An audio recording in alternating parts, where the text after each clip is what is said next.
I'm going to do a little early August morning garden walk here. We're in some drought conditions at the garden. Hasn't rained very much in about a month, really. It's been pretty poor this year for rain. So a lot of things that would normally grow well are not growing very tall. And some things are losing leaves and getting dried out and may have a little mortality on some plants. This area right in front of us is one of the only areas that's thriving because it's a giant pile of leaves that have been rotting here for anywhere from 3 years to 1 year. So stuff here is growing like gangbusters. You see there's a volunteer pumpkin plant here. There's some catalpa trees in the background and some cup plant in the mid-ground and pokeweed. So things here are growing really well. That shows you the difference that soil can make and that moisture is a real limiting factor here.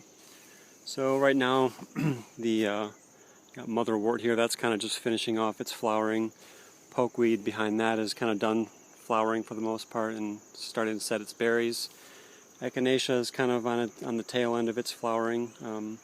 This is the common echinacea. Oregano is in flower still. That's got a fairly long bloom period. There's oregano. The daylilies just finished, maybe at the end of July. And here by the road now we've got, this is apple mint, which is just starting to flower, though it's early in the morning so there's not a lot of pollinator activity.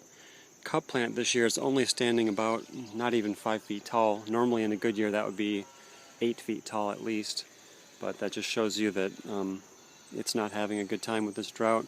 And you can see it's also got bug problems. If we zoom in here, maybe you can see this guy. This is a blister beetle, and these things have been chewing the hell out of these cup plants. And this one is looking better than most of them. Most of them are looking even worse, have hardly grown. So this one next to it was planted at the same time. That's about 2 feet tall right now instead of 5 feet. So not too hot of a year. We had almost no fruit this year on most fruit trees because of a late frost. You can see here service berries starting to shed a few leaves, turning yellow and falling off. So let's meander over this way. Had a few red currants there this year underneath the spruce tree. That's one of the only fruits we got. Cane fruit did okay. We had blackberries and raspberries. This Nanking cherry here is looking pretty rough. It's got a lot of sparse leaves and kind of turning yellow. And here I have about three apricots in a row that keep dying to the ground every year and regrowing. This one has done this several times. This is the growth from, I don't know, the last time it regrew, and this year it's shot all this stuff up brand new. But I think I'm going to remove those because why bother growing something that's going to keep dying and never amount to anything.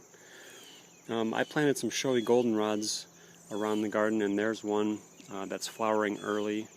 They are normally a later flowering plant, I'd say late August or so, September, along with the asters. They're one of the great late season plants for bees.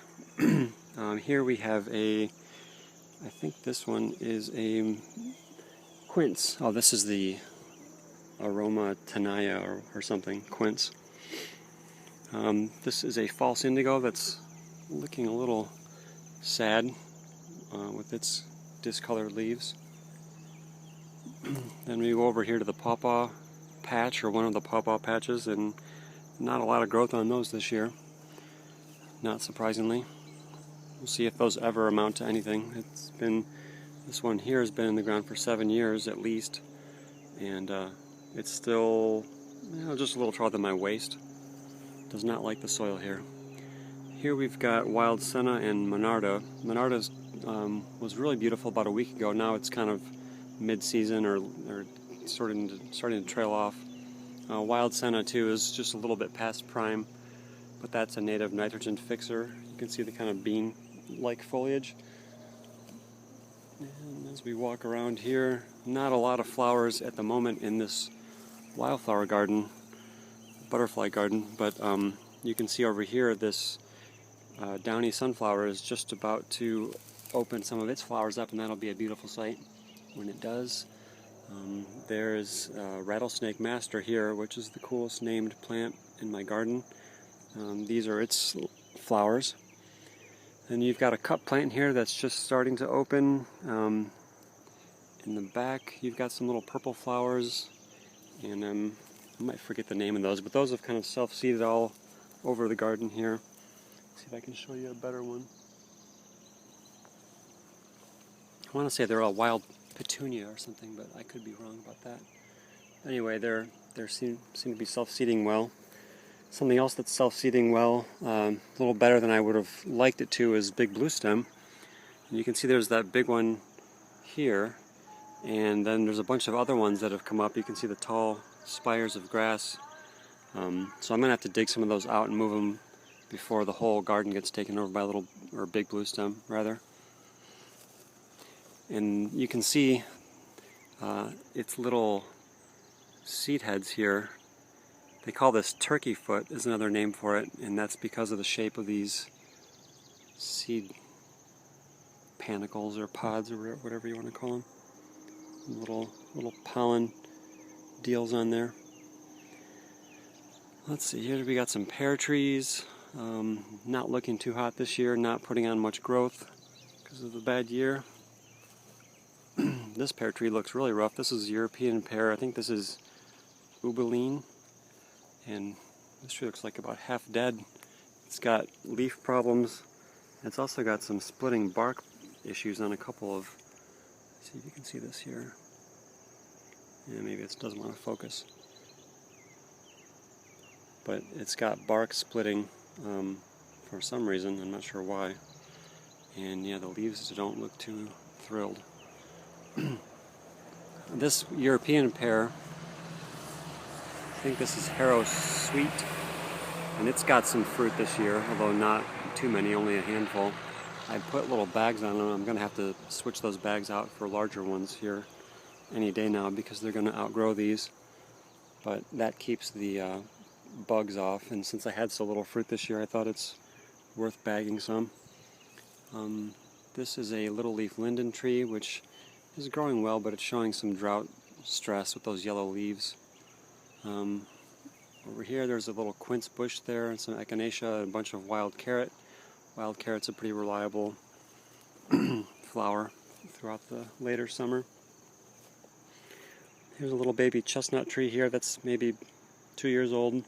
Behind it there's some Jerusalem artichokes. Those are growing, filling in pretty well, and don't seem to be bothered too much, but these are growing in a little bit better soil than most of the soil here. This serviceberry that I got from my friend Ray is looking a little beat up. Let's walk around here. The ground cover underneath these apples is holding up pretty well. There's mostly wild strawberries here, and there's some clovers, ostrich ferns. There's some groundnut in here, some milkweed. And then chicory is something that I don't know exactly where this chicory came in from, if it was a part of a seed mixture that I scattered. But these purple flowers here, that's chicory. And you'll see that along the roadside everywhere. Some columbine here in the background. Yellow sweet clover, that's a tall, bushier clover. That's just finishing its flowering. Another Nanking cherry here that's looking a little yellow. Over here there's ferns holding up okay. They would love a good rain though. We got some nursery stuff behind there. Pardon the mess. Some baby chestnut trees and pawpaw trees, apple trees. These are all chestnuts here. Growing from Allison's chestnut trees and pawpaw, seedlings of those. There's about 6 per pot. Some little Nanking cherries in the plant cells behind that. More nursery area. I've given a lot of plants away this year, which is good. Get those into new homes. Get more people growing stuff. Here's my little pond is, I think, totally dried up. The cattails are not looking too happy.